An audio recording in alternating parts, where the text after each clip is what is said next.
संस्कृत भाषा शिक्षण में आप सबका हार्दिक स्वागत है। पूर्व पाठ में हम शत्रु प्रत्यांतों के अभ्यास कर रहे थे। इस पाठ में भी उसी का अनुवर्तन करेंगे। नमो नमः। स्वागतं सर्वेषां संस्कृत भाषा शिक्षणे। पूर्वतन पाठे भवद्भिः शत्रन्त रूपाणाम् अध्ययनं कृतं। तत्र च विशेषेण पुल्लिङ्गे प्रथमैकवचनान्तानां रूपाणां परिचयः कारितः अस्ति। संस्कृतवाङ्मये बहुत्र एतादृश शब्दानां प्रयोगः दृश्यते। क्वचित् एकस्मिन्नेव श्लोके बहूनि शत्रन्तरूपाणि अपि दृश्यन्ते। यथा भगवद्गीतायाम् एकः श्लोकः भवति। इदानीं तस्य ध्वनिमुद्रणं श्रावयामि अहम्।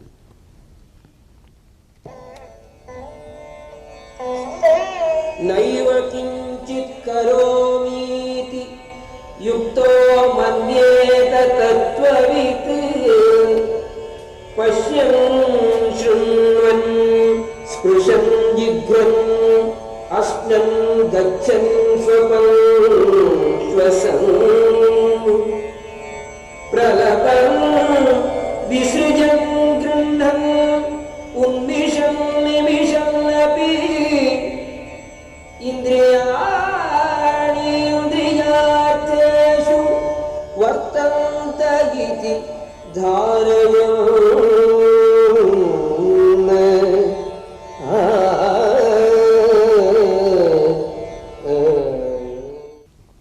भगवद्गीतायां पंचमे अध्याये एतौ श्लोकौ स्तः। तौ पुनरपि एकवारं पठामि अहम्।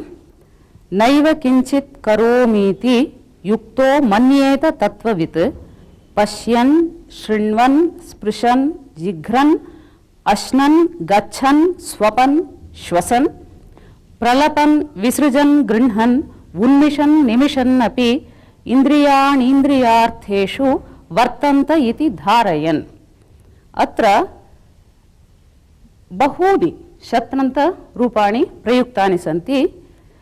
तानि भवन्तः ज्ञातुमर्हन्ति। यथा पश्यन् शृण्वन् स्पृशन् जिघ्रन् अश्नन् गच्छन् स्वपन् श्वसन् प्रलपन् विसृजन् गृह्णन् उन्मिषन् निमिषन् धारयन्। भगवद गीता के इन श्लोकों में कई शत्रु प्रत्यांतों का संग्रह है। इदानीम् अग्रे वयम् एतेषां रूपाणां बहुवचनरूपं किं भवति, एतेषां पदानां बहुवचनरूपं कथं भवति इत्येतत् जानीमः। गच्छन् इति प्रथमैकवचनान्तं रूपं भवति। तस्य बहुवचनं रूपं गच्छन्तः इति भवति। एवमेव पठन् इत्यस्य बहुवचनं पठन्तः इति भवति। श्वसन् श्वसन्तः इति भवति। गच्छन्तः, पठन्तः, लिखन्तः आदि बहुवचन रूप हैं। हम आगे इनका अभ्यास देखेंगे। एवं अन्यानि कानिचन पदानि एकवचने अहम् इदानीं वदामि। भवन्तः तस्य बहुवचनरूपं कथयन्तु। गच्छन्, पठन्, पतन्, क्रीडन्, नयन्, पश्यन्, पृच्छन्, मिलन्, त्यजन्, खादन्, जानन्, कुर्वन्, शृण्वन्, उत्तिष्ठन्, उपविशन्, स्थापयन्, स्मरन्, स्वीकुर्वन्, आनयन्, रुदन् गृह्णन् इच्छन्। अब तक शत्र प्रत्यांत पुल्लिंग बहुवचन रूपों का अभ्यास हमने देखा। इदानीं एतेषां रूपाणां वाक्येषु कथं प्रयोगः भवति इति किञ्चित् अभ्यासं कुर्मः। एकवचनस्य रूपाणां वाक्येषु प्रयोगं भवन्तः जानन्ति एव। बहुवचने तदेव वाक्यं कथं परिवर्तनीयम् इति इदानीं पश्यामः। गच्छन् बालकः अथवा बालकः गच्छन् अस्ति। एतत् वाक्यं बहुवचने कथं परिवर्तते? बालकाः गच्छन्तः सन्ति। वृद्धः उपविशन् अस्ति। वृद्धाः उपविशन्तः सन्ति। एवं रूपेण तत्र यस्य पदस्य एतत् शत्रन्तं रूपं विशेषणं भवति तदपि पदं बहुवचने परिवर्तनीयं भवति। यथा बालकः गच्छन् अस्ति इत्युक्ते बालकाः, प्रथमं बालकाः इत्येतत् बहुवचने परिवर्त्य अनन्तरं गच्छन् इति शब्दः अपि परिवर्तनीयः बहुवचने। गच्छन्तः सन्ति। अनन्तरं क्रियापदस्य अपि परिवर्तनम् आवश्यकं भवति। एवं कानिचन वाक्यानि इदानीम् अहं पत्रे प्रदर्शयामि। तेषां बहुवचने परिवर्तनं कुर्वन्तु। नटः अभिनयन् अस्ति।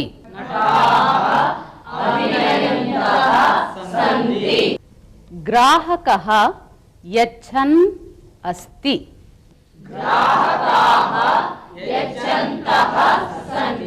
चोरः धावन् अस्ति। भक्तः नमन् अस्ति। रासभः वहन् अस्ति।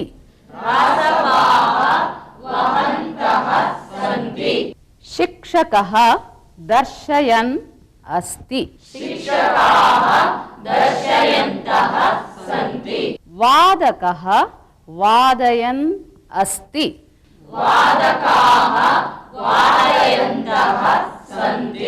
अर्चकः पूजयन् अस्ति।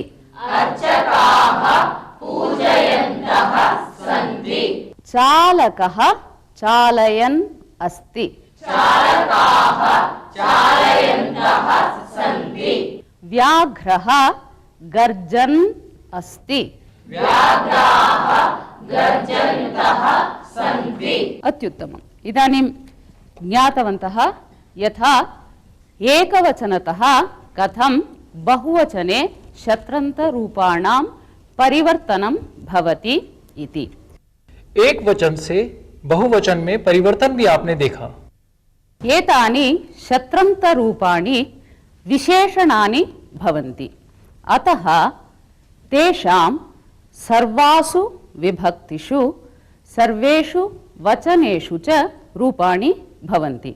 इदानीं भवन्तः एकवचनं रूपं तथा बहुवचनं रूपं केवलं पुल्लिङ्गे ज्ञातवन्तः। मध्ये द्विवचनमपि अस्ति। यथा गच्छन् गच्छन्तौ गच्छन्तः इति भवति। लिखन् लिखन्तौ लिखन्तः इत्युक्ते लिखन् बालकः लिखन्तौ बालकौ लिखन्तः बालकाः। गच्छन् पुरुषः गच्छन्तौ पुरुषौ गच्छन्तः पुरुषाः। एवमादि रूपाणि भवन्ति। अस्य शत्रन्तपदस्य प्रातिपदिकं तकारान्तं भवति। गच्छत् गच्छन् गच्छन्तौ गच्छन्तः इत्येतानि रूपाणि गच्छत् इति तकारान्त पुल्लिङ्ग शब्दस्य भवन्ति। गच्छन्, गच्छन्तौ, गच्छन्तः एतानि प्रथम विभक्तौ एकवचन, द्विवचन, बहुवचन रूपाणि सन्ति। अस्य शब्दस्य प्रातिपदिकम् एवं भवति।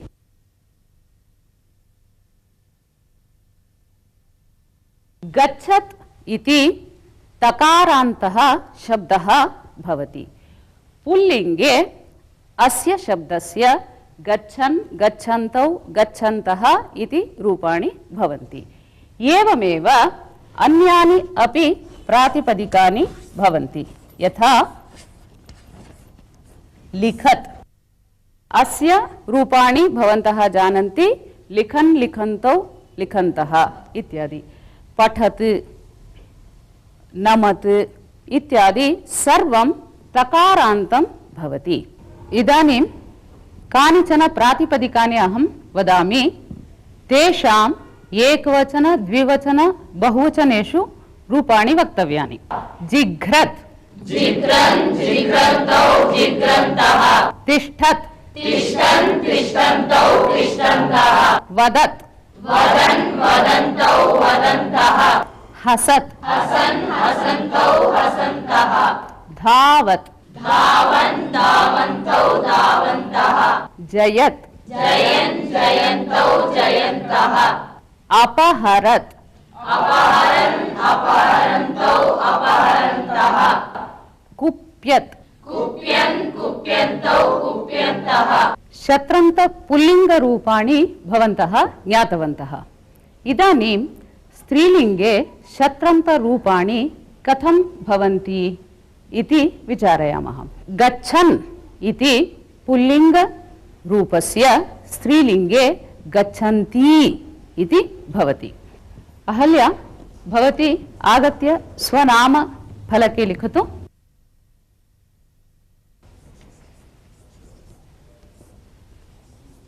अहल्या लिखन्ती अस्ति। अहल्या फलके स्वनाम लिखन्ती अस्ति। अहल्या किं करोति? अहल्या लिखन्ती अस्ति। भवत्याः नाम किम्? मम नाम लिखिता। भवती इदं स्वीकरोतु, खादतु। लिखिता खादन्ती अस्ति। लिखिता किं करोति? लिखिता खादन्ती अस्ति। समीचीनम्।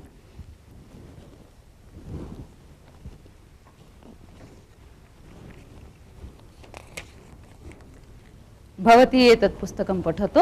वाचं देवा उपरि। सहना पुस्तकं पठन्ती अस्ति। सहना किं करोति? सहना पुस्तकं पठन्ती अस्ति। समीचीनम्। एवम् अन्यानि अपि स्त्रीलिङ्गरूपाणि भवन्ति। यथा गच्छन्ती बालिका शालां गच्छन्ती अस्ति। माता पचन्ती अस्ति। भगिनी चित्रं पश्यन्ती अस्ति। सोदरी पुस्तकम् आनयन्ती अस्ति। इदानीं पुल्लिङ्गतः स्त्रीलिङ्गरूपाणि कथं परिवर्तन्ते इति जानीमः। पश्यन्तु। लिखन् एतत् पुल्लिङ्गं रूपम्। अस्य स्त्रीलिङ्गे लिखन्ती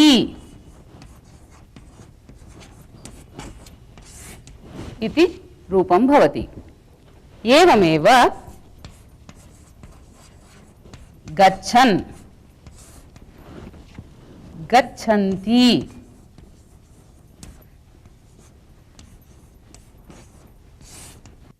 एतत् गच्छन् इत्यस्य स्त्रीलिङ्गरूपं भवति। एवम् अन्यानि कानिचन पुल्लिङ्गरूपाणि अहं वदामि। भवन्तः तस्य स्त्रीलिङ्गं रूपं वदन्तु। पश्यन् पश्यन्ति तिष्ठन् तिष्ठन्ति जिघ्रन् जिघ्रन्ति वदन् वदन्ति स्पृशन् स्पृशन्ति जपन् जपन्ति अपहरन् अपहरन्ति नृत्यन् नृत्यन्ति। एतेषां स्त्रीलिङ्गरूपाणां वाक्येषु प्रयोगः कथं भवति इति इदानीं पश्यामः। अहं वाक्यद्वयं वदामि। माता पचन्ती अस्ति, सहोदरी गच्छन्ती अस्ति। इदानीं भवन्तः एकैकं वाक्यं वदन्तु। भवती आरम्भं करोतु। देविका नृत्यन्ती अस्ति। रमा पाठन् पठन्ती अस्ति। लता गीतं गायन्ती अस्ति। उत्तमं। भवती वदतु। भगिनी वस्त्रं प्रक्षालयन्ती अस्ति। बालिका फलं खादन्ती अस्ति। दीपा लिखन्ती अस्ति। रमा दूरदर्शनं पश्यन्ती अस्ति। अम्बा परिवेशयन्ती अस्ति। सीता वनं गच्छन्ती अस्ति। रमा पद्यं गायन्ती अस्ति। समीचीनं। भवती वदतु। पितामही पूजयन्ती अस्ति। भवान् वदतु। गार्गी वेदं पठन्ती अस्ति। सा हसन्ती अस्ति। राधिका लिखन्ती अस्ति। समीचीनम्। इदानीं वाक्येषु स्त्रीलिङ्गशत्रन्तरूपाणां प्रयोगः कथं भवति इति भवन्तः ज्ञातवन्तः। एतेषाम् एकवचनरूपाणां बहुवचनरूपम् अपि भवति। यथा गच्छन्ति इत्यस्य गच्छन्त्यः इति बहुवचनं भवति। पठन्ति पठन्त्यः इति बहुवचनं रूपं। लिखन्ति लिखन्त्यः इति बहुवचने रूपं भवति। भवन्तः ईकारान्त स्त्रीलिंग शब्दं जानन्ति किल? नदी, गौरी इत्यादि ईकारान्त स्त्रीलिंग शब्दान् जानन्ति किल? तद्वदेव एतेषाम् अपि शब्दानां रूपाणि भवन्ति। नदी नद्यः, गौरी गौर्यः, तथा लिखन्ति लिखन्त्यः गच्छन्ति गच्छन्त्यः वदन्ति वदन्त्यः पठन्ति पठन्त्यः हसन्ति हसन्त्यः। एतेषां द्विवचने रूपाणि नदी शब्दवदेव भवन्ति। यथा लिखन्त्यौ गच्छन्त्यौ पठन्त्यौ भवन्त्यौ इत्यादि। एवम् इदानीं शत्रन्तपदानां पुल्लिङ्गे स्त्रीलिङ्गे च रूपाणि कथं भवन्ति इति ज्ञातवन्तः। लिखन्ति, पठन्ति, पश्यन्ति आदि स्त्रीलिंग रूप हैं। ईकारांत स्त्रीलिंग शब्द के रूपों के समान इन शब्द के भी रूप होते हैं। जैसे लिखन्ति लिखन्त्यः, गच्छन्ति गच्छन्त्यः।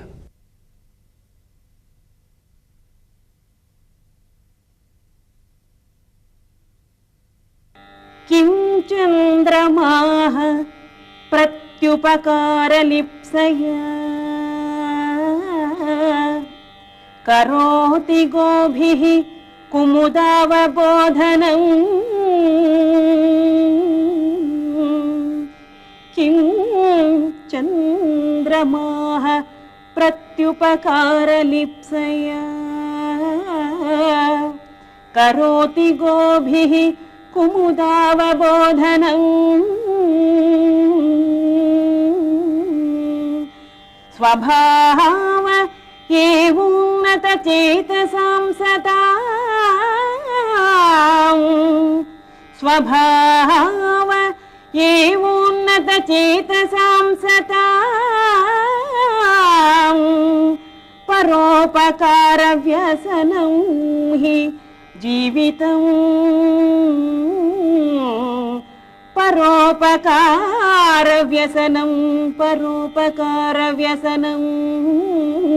हि जीवितं जीवितं किं चन्द्रमाः प्रत्युपकारलिप्सया करोति गोभिः कुमुदावबोधनम् किं चन्द्रमाः प्रत्युपकारलिप्सया करोति गोभिः कुमुदावबोधनम् स्वभाव एवोन्नतचेतसां सतां स्वभाव एवोन्नतचेतसां सतां परोपकारव्यसनं हि जीवितम् परोपकारव्यसनं हि जीवितम्।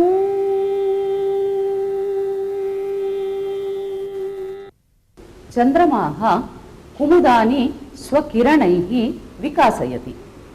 सः किं प्रत्युपकारम् अपेक्षते? नैव।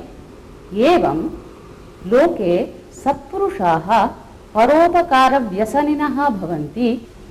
परान् उपकृत्य ते किमपि प्रत्युपकारं न निरीक्षन्ते एव। तेषां जीवनं परोपकाराय एव भवति।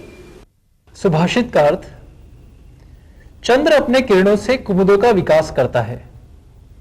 वह तो प्रत्युपकार की निरीक्षा के बिना यह काम करता है। ठीक इसी तरह सत्पुरुष प्रत्युपकार की निरीक्षा के बिना दूसरों पर उपकार करते हैं। उनका जीवन परोपकार के लिए ही होता है।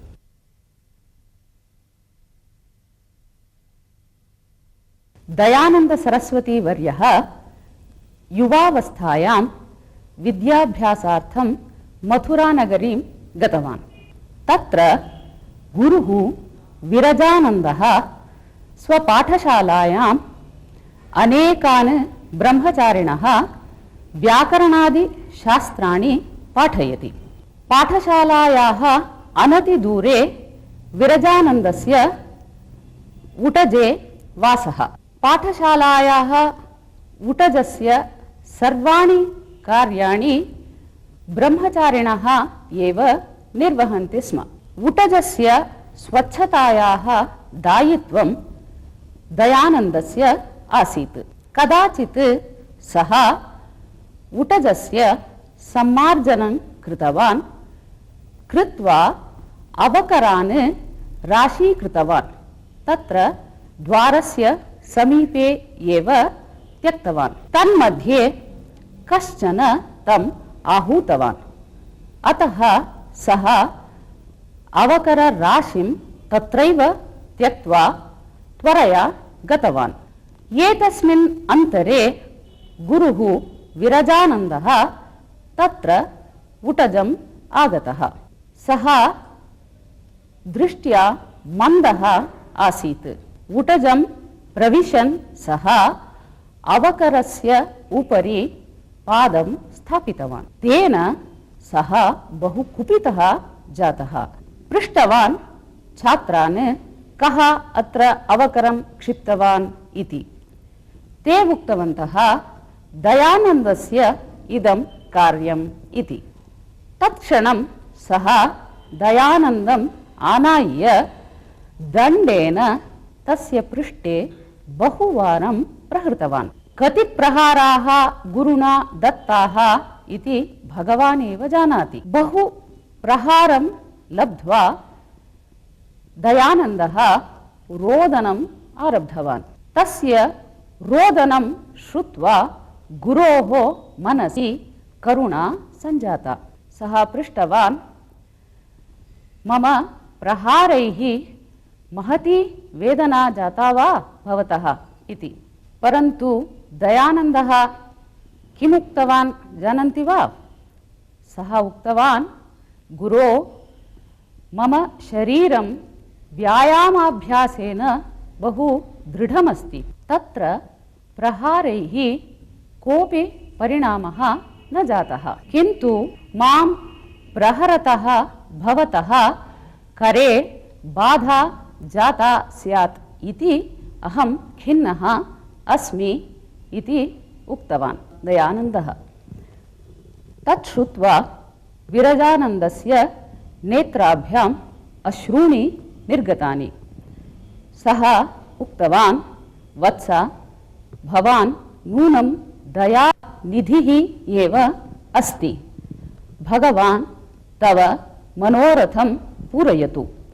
कथायाः अर्थं ज्ञातवन्तः खलु? धन्यवादः। नमो नमः। इसी के साथ अब यह पाठ यहीं समाप्त होता है। अगले पाठ में आपसे फिर भेंट होगी। तब तक के लिए